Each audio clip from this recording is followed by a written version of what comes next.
Hali ya vurumai na sintofahamu umeshuhudiwa nchini Tanzania, maandamano ya kichacha masaa machache yakiwa yamesalia kabla ya taifa hilo kufanya uchaguzi mkuu. Karibu kwenye taarifa zetu za Iran Media, na kuomba mtazamaji wangu uchukue sekunde yako moja upige subscription. Asante. Hali ya taharuki imetanda katika mji wa Tarime mkoani Mara baada ya mamia ya wananchi kuingia barabarani usiku wa kuamkia leo wakimtaka kiongozi wao maarufu John Heche kuachiliwa. Maandamano hayo yametokana na sintofahamu kuhusu mahali aliko kiongozi huyo ambaye pia ni makamu mwenyekiti wa Chadema na aliyewahi kuhudumu kama mbunge wa Tarime vijijini. Wananchi hao walionekana wakiandamana kwa amani huku wakiimba nyimbo za kushinikiza serikali kutoa taarifa kamili kuhusu hatma ya Heche. Waliimba na kusema, tunamtaka John Heche, tunataka watu wetu. Video na picha mbalimbali zilizosambaa mitandaoni ziliwaonyesha waandamanaji hao wakijipanga barabarani hata wakati wa giza, jambo lililozua taharuki zaidi. Taarifa za awali zilieleza kuwa Heche alikamatwa katika eneo la mpakani la Sirare alipokuwa akielekea Kenya kuhudhuria msiba wa kiongozi wa chama cha ODM Raila Amolo Odinga. Hata hivyo, taarifa zilizofuata zilieleza kuwa alisafirishwa kurudishwa Tarime bila maelezo ya kina kuhusu sababu ya kukamatwa kwake wala mahali alipozuiliwa. Wananchi wameelezea hofu kuwa kiongozi wao anaweza kuwa anazuiliwa kinyume cha sheria. Wametaka vyombo vya usalama kutoa taarifa rasmi ya kina kuhusu aliko na hali yake. Hadi kufikia alfajiri, hali ya utulivu ilikuwa imerejea, japo taharuki bado imegubika baadhi ya wakazi wa Tarime. Vyombo vya usalama bado havijaweza kutoa taarifa rasmi.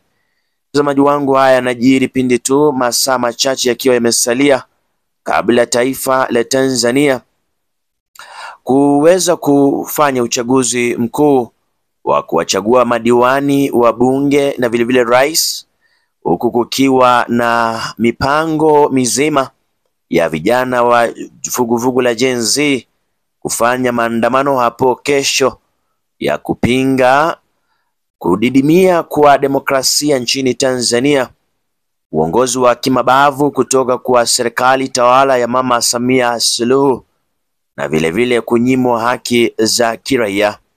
Mtazamaji wangu, mashirika ya kutetea haki za kibinadamu yameshutumu taifa la Tanzania kwa kuendelea kuwateka nyara viongozi wa upinzani na wale ambao wako katika mstari wa mbele kuikosoa serikali.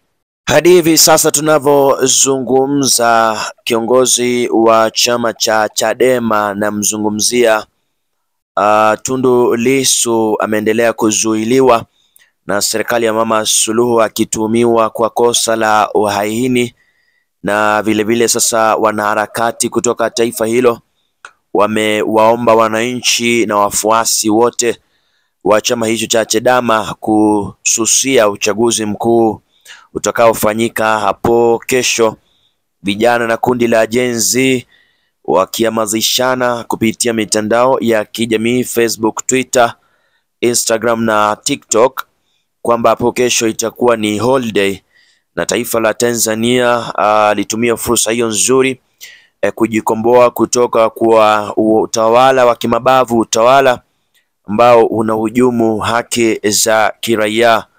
Mtazamaji wangu, nchi ya Tanzania kiongozwa na Mama Samia Suluhu Hassan imeweza kuchora taswira mpya jinsi inavyotumia mifumo ya uchaguzi na vilevile inavyotumia nguvu kupita kiasi. Utumiaji mbaya wa vyombo vya dola ni baadhi tu ya vigezo ambavyo vinairudisha Tanzania nyuma kiasi. Kwa hiyo ndizo taarifa za hivi sasa mtazamaji wangu, lakini tunaendelea kuarifiwa kwamba kuna maandamano ambayo yameshuhudiwa mjini Arusha, mikoa mbalimbali, na tunaendelea kufuatilia ili tukuletee habari kamili jinsi matukio yatakuwa yanakwenda.